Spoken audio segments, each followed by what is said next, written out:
Hello दोस्तों, आप सभी का जेएसएससी क्लासेस में स्वागत है। आज की क्लास में हम लोग झारखंड पुलिस 2024 के लिए हम लोग मैथ का क्वेश्चंस को करने वाले हैं, जो कि शिवांगन पब्लिकेशन का जो मॉडल सेट का बुक है उसी से उठाया गया है। ठीक है, सभी प्रश्न काफ़ी इंपॉर्टेंट है और आपसे एग्जाम में पूछा जाएगा, इसलिए आप लोग वीडियो को अंत तक देखिएगा, काफ़ी कुछ सीखने के लिए मिलेगा। ओके, शुरुआत करते हैं पहला क्वेश्चन से। पहला क्वेश्चन है, दिनेश ने 2 रेडियो 1920 रुपया में खरीदे। उसने एक रेडियो 20% के लाभ पर बेचा और दूसरा 6 से ही 2/3% की हानि पर। यदि दोनों रेडियो का विक्रय मूल्य एक ही हो तो दोनों रेडियो के क्रय मूल्य क्या है। देखिए, काफ़ी इंपॉर्टेंट क्वेश्चन है। यहाँ पे बोला जा रहा है कि दिनेश कोई लड़का है, वह 2 रेडियो खरीदता है और दोनों रेडियो का क्रय मूल्य जो है टोटल इतना रुपया है। ठीक है, इतना में खरीदता है। एक रेडियो को वह 20% के लाभ पर बेचता है और एक रेडियो को 6 से ही 2/3% की हानि पर बेचता है। यदि दोनों रेडियो का विक्रय मूल्य एक ही हो, यहाँ पे इम्पोर्टेंट चीज़ ये है कि दोनों रेडियो का जो सेलिंग प्राइस है, विक्रय मूल्य है, वह सेम है, तो दोनों रेडियो का आपका क्रय मूल्य पूछा जा रहा है कि दोनों रेडियो का क्रय मूल्य क्या होगा। ठीक है, तो इसको कैसे सोल्व करेंगे आप लोग देखिए। पहले ये जो परसेंटेज दिया है उसको पकड़िए। तो 20% का मतलब क्या होता है? 20% का मतलब होता है 1/5। इसको फ्रैक्शन में 1/5 लिखते हैं। तो इसको कहने का मतलब है कि 20% के लाभ पर बेचा है। ठीक है, तो 1/20% मतलब 1/5। अगर वो एक रेडियो का क्रय मूल्य 5 रुपया है तो उसको 1 रुपया के प्रॉफिट पर बेच रहा है। इसका मतलब सिर्फ यही है कि अगर एक रेडियो का क्रय मूल्य जो है वह 5 रुपया है तो उसको 1 लाभ पर बेच रहा है।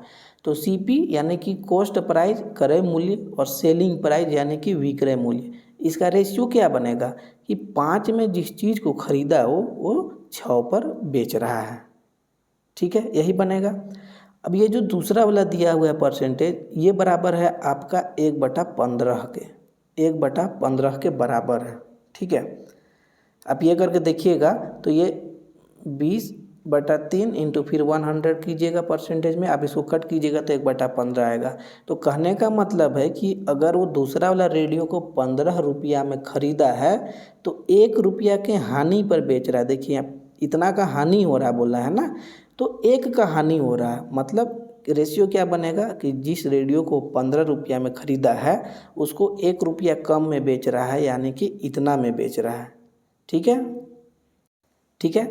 तो हम लोग ये सीपी और एसपी का हम लोग रेशियो निकाल लिए। अब हम लोग को इसी में सोल्व करना आगे। तो देखिए, हम लोग क्या निकाले, सीपी और एसपी का रेशियो निकाले।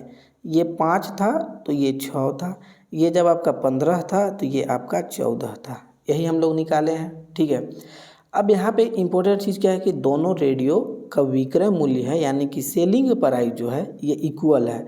तो हमको ये वाला यूनिट है और ये वाला जो रेशियो है इसको इक्वल करना है।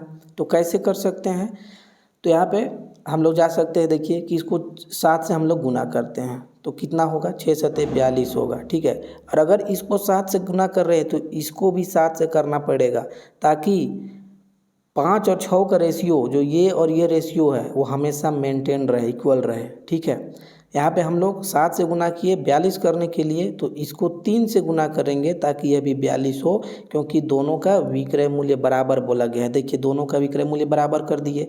अब इसको 3 से गुना किए हैं तो इसको भी 3 से गुना करना पड़ेगा, ताकि 15 और 14 का रेशियो हमेशा बना रहे। ठीक है, तो ये 42 हो गया, इधर 42 हो गया, तो इधर कितना आएगा, ये 35 आएगा, और ये कितना आएगा आपका 15 45 आएगा, यही आएगा। ठीक है, 35 और 45 बनकर आएगा।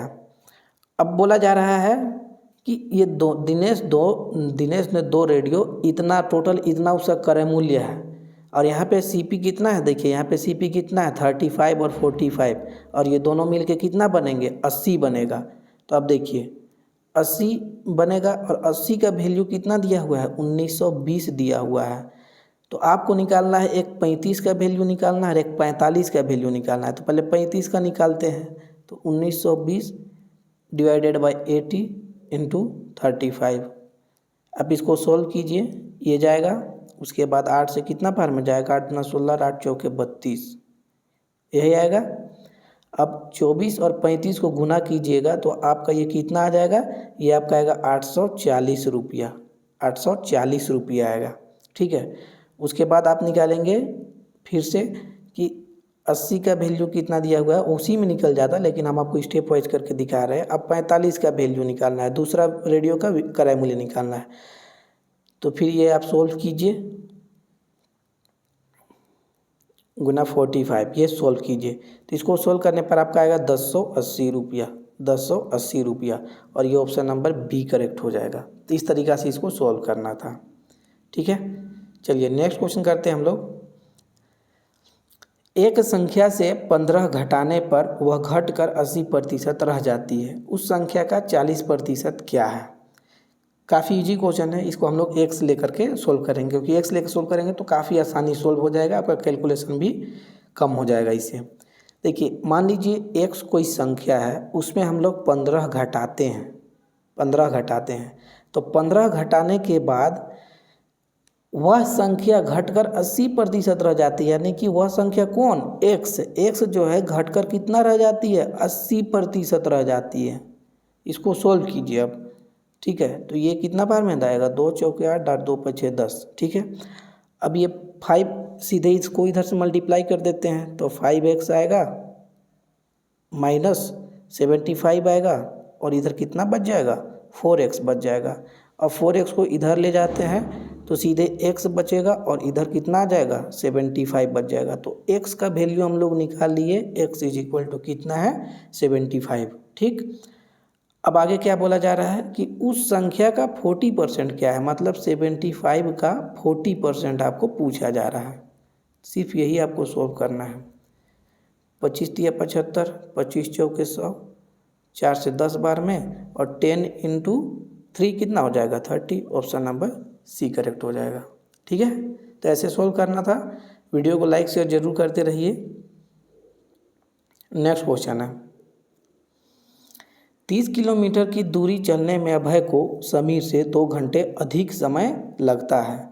यदि अभय अपनी चाल दुगुनी कर दे तो उसे समीर से 1 घंटा कम लगेगा। ये एक है, ठीक है, एक घंटा जो है कम लगेगा। तो अभय की चाल किलोमीटर प्रति घंटा में कितना है? तो इसको कैसे सोल्व करेंगे? देखिए, यहाँ पे इम्पोर्टेंट चीज़ क्या है कि अगर डिस्टेंस सेम होता है ना, आप ये नोट डाउन कर लीजिएगा, आपको टाइम एंड डिस्टेंस में काफ़ी हेल्प करेगा ये कॉन्सेप्ट जो मैं आपको बता रहा हूँ। कि अगर डिस्टेंस सेम होता है ना, दो केस है, दोनों केस में अगर डिस्टेंस सेम होता है तो डिस्टेंस सेम होने पर क्या होता है ना, जो स्पीड जो होता है, स्पीड का रेशियो जो होता है वह टाइम के रेशियो का जस्ट उल्टा होता है। टाइम के रेशियो का जस्ट उल्टा होता है। ये ध्यान दीजिएगा कि अगर मान लीजिए पहले स्पीड s1 था, बाद में स्पीड s2 था, तो उसको टाइम कितना लगेगा, t2/t1 टाइम लगेगा। अगर डिस्टेंस सेम है तो यहाँ 30 किलोमीटर डिस्टेंस दोनों केस में सेम है। ठीक है, तो इसी कॉन्सेप्ट को लेकर हम लोग आगे बढ़ेंगे और इस क्वेश्चन को सोल्व करेंगे। यहाँ पे अभय का बात बोल रहा है कि अभय अपनी चाल दोगुनी कर दे। तो अगर मान लीजिए हम यहाँ पे लिखते हैं पहले और बाद में, और यहाँ पे लिखते हैं स्पीड किसका, अभय का, अभय का स्पीड। ठीक है, ये है अभय का स्पीड है। ठीक है,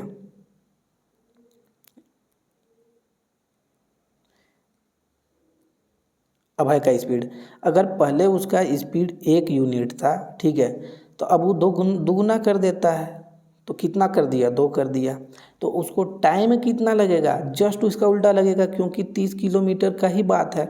तो अगर पहले उसको 2 यूनिट का टाइम लगता था, अब इसको कितना टाइम लगेगा, 1 यूनिट का लगेगा। जस्ट जो ये वाला रेशियो है, स्पीड का रेशियो है, ये टाइम का रेशियो जो होगा वो जस्ट इसका उल्टा हो जाएगा।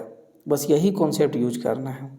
ठीक है, तो अब यहाँ पे देखिए, यदि अभी आपने दोगुनी कर दे अपना स्पीड को, तो उसे समीर से 1 घंटे कम लगेगा। अब यहाँ पे उसको 1 घंटा कम लग रहा है और पहले 2 घंटा ज़्यादा लगता था। मतलब कि अगर अभय स्पीड दोगुना कर रहा है तो कुल मिला करके कितना टाइम सेव कर ले रहा है, वो 3 घंटा टाइम सेव कर रहा है। देखिए, 2 घंटा यहाँ पे ये वाला सेव करेगा और 1 घंटा अब कम ले रहा है, ये वाला भी सेव करेगा। ठीक है, तो यहाँ पे गैप कितना है, देखिए 1 का गैप है, यानी कि पहले उसको 2 यूनिट का समय लगता था, अब 1 यूनिट का समय लग रहा है।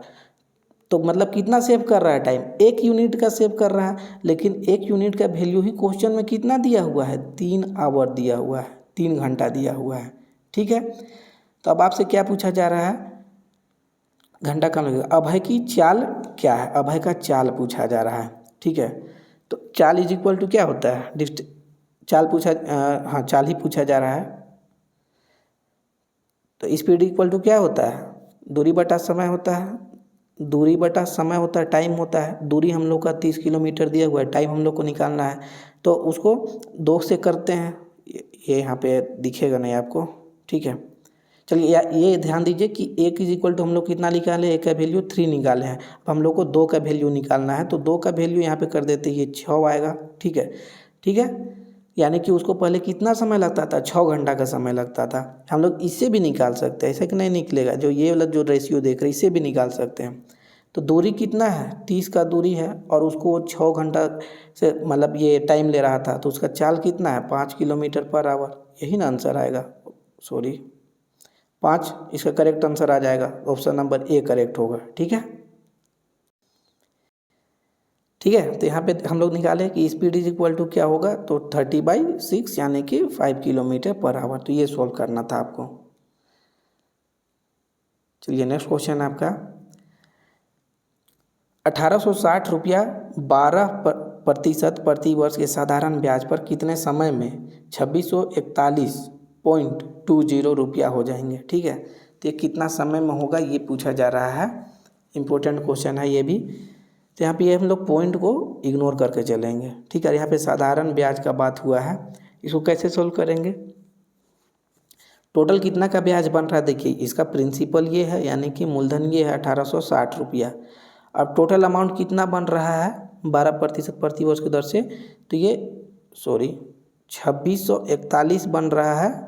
ठीक है, और ब्याज की टोटल अमाउंट इतना है, और 1860 रुपया वो पूंजी लगाया है, यानी कि उसका ये है प्रिंसिपल है। तो इसको माइनस करेंगे तो हम लोग को ब्याज निकल जाएगा। तो इसको माइनस कीजिए तो कितना आएगा, 1 हो गया, उसके बाद यहाँ पे जाएगा 8 हो जाएगा, और फिर यहाँ पे ये 1 आ जाएगा, सॉरी 7 आएगा, तो ये 781 रुपया।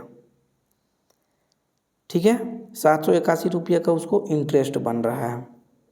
अब हम लोग इसी में सॉल्व करना है।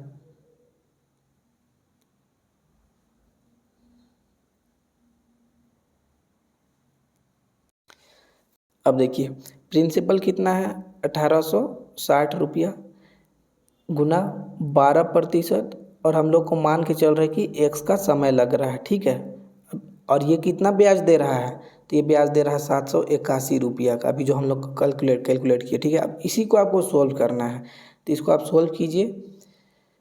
ठीक है, उसके बाद सीधे हम एक्स निकाल देते हैं। यहाँ पे एक्स का वैल्यू क्या आ जाएगा, तो ये आपका आ जाएगा 781, जो अभी इक्वेशन लिखे उसी को आप सोल्व कीजिएगा। ठीक है, उसके बाद 10 आएगा, 186 और गुना 12। ठीक है, अब इसको आप सोल्व कीजिएगा तो ये आपका लगभग आएगा 3 से ही मतलब 3.5 वर्ष। ये आपका सोल्व करने पर ये आपका करेक्ट आंसर आएगा। ठीक है, तो ऑप्शन नंबर बी हो जाएगा। यहाँ पे जो बी देख रहे हैं ऑप्शन, यही करेक्ट होगा। तो आपको इतना करना था, करना कुछ नहीं था कि जो प्रिंसिपल दिया हुआ है, टोटल अमाउंट दिया हुआ है, इसी से आपको ब्याज निकाल लेना था।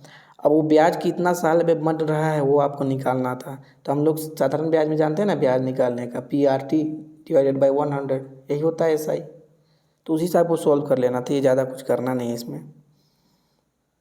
नेक्स्ट है, यदि A, B और C की वार्षिक आय 1:3:7 के अनुपात में है, और A तथा C की कुल वार्षिक आय कितना है, 8 लाख है, तो B का मासिक वेतन है। ठीक है, वार्षिक आय दिया हुआ है और उससे आपसे पूछ रहा है मासिक वेतन पूछ रहा है।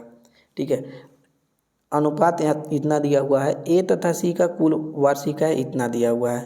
तो A और C का कुल वार्षिक आय कितना दिया हुआ है, रेशियो में 1 और 7, यानी कि दोनों को जोड़िए तो 8, और 8 का वैल्यू कितना दिया हुआ है, 8 लाख दिया हुआ है ना, 8 लाख दिया हुआ है। तो 1 का वैल्यू कितना आ जाएगा, 1 लाख आ जाएगा, 1 लाख आ जाएगा, 1 लाख आ जाएगा। आपसे पूछा जा रहा है बी का मासिक वेतन, तो बी का रेशियो कितना है, बी का रेशियो 3 है, तो 1 का वैल्यू, 1 मिनट फिर इसको सोल्व करते हैं। एक का वैल्यू कितना हम लोग निकाले तो 1 लाख, तो 3 का वैल्यू कितना आएगा 3 लाख आएगा, 3 लाख आएगा। यानी कि बी का जो सालाना वेतन है वो 3 लाख है, तो उसका मासिक वेतन पूछा है, इसलिए इसे को 12 से डिवाइड कर देंगे। आप इसको 12 से डिवाइड करके देखिए तो ये कितना आएगा 12 से डिवाइड करने पर, इसको कीजिए। चलिए पहले हम लोग 3 से करते हैं, ठीक है। और फिर ये 1 लाख आएगा, 1 लाख आएगा, और फिर ये इसको 4 से मतलब ये कटेगा तो ये 25,000 आ जाएगा, 25,000 आ जाएगा। तो ऑप्शन नंबर कौन सा बी करेक्ट हो जाएगा, ठीक है। बस इतना ही करना था आपको।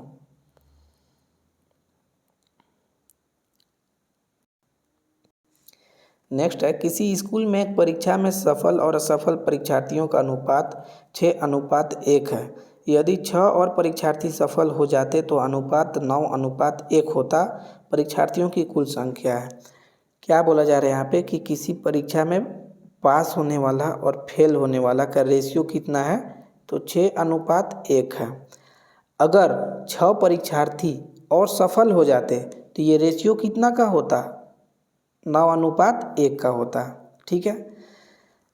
तो यहाँ पे देखिए, अगर यहाँ पे सिर्फ सफल वाला का बात कर रहा है सेकेंड केस में, कि सफल वाला का बात कर रहा है, जो फेल हुआ है उसका बात नहीं कर रहा है। इसलिए फेल जो जितना भी हुआ है उनका दोनों केस में अनुपात सेम होना चाहिए।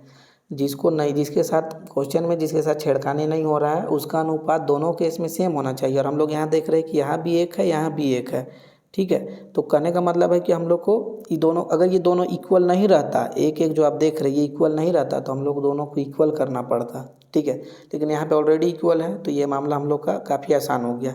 अब यहाँ से यहाँ पे गैप कितना का दिख रहा है 3 का गैप दिख रहा है, यानी कि 3 का वैल्यू कितना दिया हुआ है 6 का वैल्यू दिया हुआ है। यही ना कि 6 परीक्षार्थी और सफल होते तो यह रेशियो 9:1 का होता, यानी कि 3 का वैल्यू 6 दिया हुआ है, ठीक है। तो 1 का वैल्यू कितना हो जाएगा 2 हो जाएगा। अब आपसे पूछा जा रहा है क्या क्या होता, तो परीक्षार्थी की कुल संख्या है, परीक्षार्थी का कुल संख्या, तो पास होने वाले कितना 6 और फेल होने वाले कितना 1, तो परीक्षार्थियों की कुल संख्या कितना 7। तो अगर 1 का वैल्यू 2 दिया हुआ है तो 7 का वैल्यू कितना होगा 14 आएगा।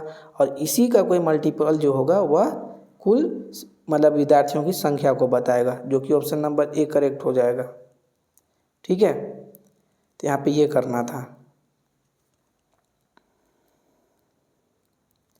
नेक्स्ट है आपका, 4 संख्याओं में से पहली 3 का औसत 18 तथा अंतिम 3 का 16 है। यदि अंतिम संख्या 196 हो तो प्रथम संख्या है। प्रथम क्या बोला जा रहा है कि 4 संख्याओं में से पहली 3 संख्याओं का औसत जो है 18 है। औसत हम लोग कैसे निकालते हैं कि टोटल जो कितना योग हुआ और टोटल डिवाइडेड बाय संख्या, इसी से हम लोग निकालते हैं औसत। अब अगर औसत दिया हुआ है, अगर ये औसत का फॉर्मूला होता है, अगर औसत दिया हुआ है, संख्या दिया हुआ है, तो योग हम लोग निकाल सकते हैं। योग इज इक्वल टू क्या बन करके आएगा, योग इज इक्वल टू औसत गुना टोटल संख्या। और इसी कॉन्सेप्ट को हम लोग अभी यूज करेंगे। देखिए, अगर 4 संख्या है तो मान लीजिए पहला संख्या आपका ए है, बी है, सी है और डी है, तो इन चारों का योग कितना होगा, तो जो औसत दिया हुआ है 18 और टोटल संख्या कितना है 4 गो है, तो ये टोटल इसका योग होगा।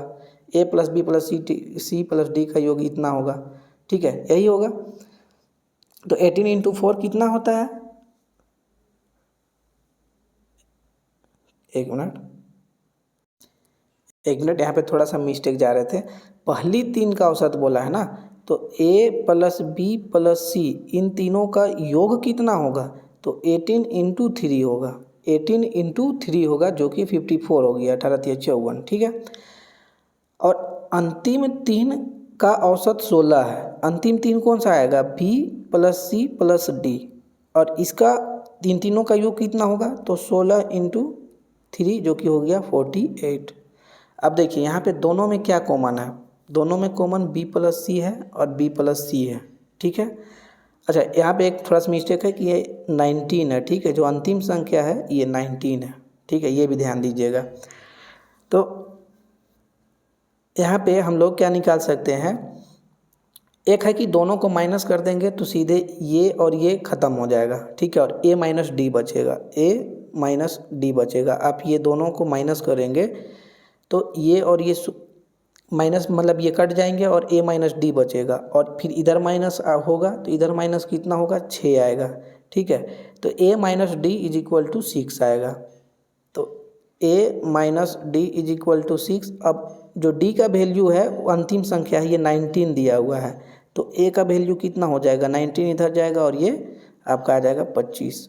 तो ऑप्शन नंबर डी करेक्ट हो जाएगा, ठीक है। यही सॉल्व करना था आपको। नेक्स्ट क्वेश्चन है हमारा, पीटर एक मेज 450 रुपया में खरीदता है और 30 रुपया उसके परिवहन पर व्यय करता है। यदि वह मेज को 600 रुपया में बेचता है तो उसका लाभ प्रतिशत कितना होगा, ठीक है। उसका मतलब खरीदा कॉस्ट प्राइस कितना है, 450 रुपया।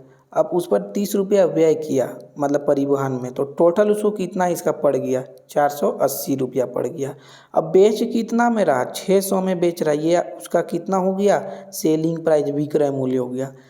480 में खरीदा, 600 में बेचा, तो लाभ कितना का हुआ, 120 रुपया का लाभ हुआ। आपको लाभ प्रतिशत ही निकालना है, तो लाभ प्रतिशत जो ही निकलता है, यहाँ नहीं प्रतिशत निकलता तो किस पर निकलता है, तो कॉस्ट प्राइस यानी कि आपका जो क्रय मूल्य होता है उस पर निकलता है। तो 120 का लॉस उसको प्रॉफिट हुआ, 120 का प्रॉफिट हुआ कितना में, 480 में।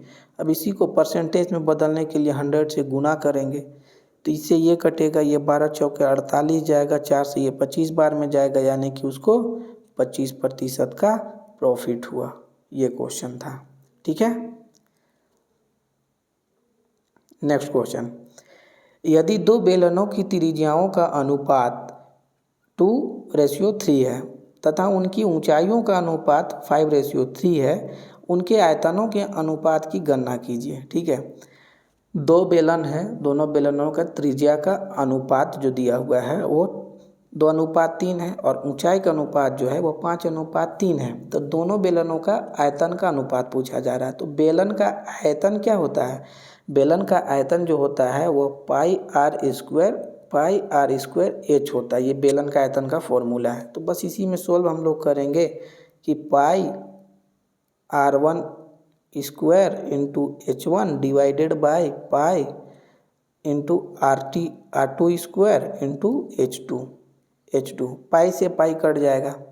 r1 कितना है, 2 है, तो r1 का स्क्वायर कितना होगा, r1 का स्क्वायर कितना होगा, 2 दूना 4, और हाइट कितना दिया हुआ है h1 5 डिवाइडेड बाय r2 कितना है 3 का स्क्वायर कितना 9 गुना h2 कितना दिया हुआ है 3 दिया हुआ है, तो ये 3, तो 5 चौके 20, 9 तिया 27, 20:27। देखिए कौन सा ऑप्शन सही है, ऑप्शन नंबर बी करेक्ट होगा। बस इतना ही करना है आपको, सिर्फ फॉर्मूला ये वाला जानना था और उसी में इसको बैठा देना था। नेक्स्ट क्वेश्चन, किस वार्षिक ब्याज की दर से कोई धन 16 वर्षों में दुगुना हो जाएगा। 16 वर्षों में दुगुना हो जाएगा, किस वार्षिक ब्याज की दर से, दर पूछा जा रहा है।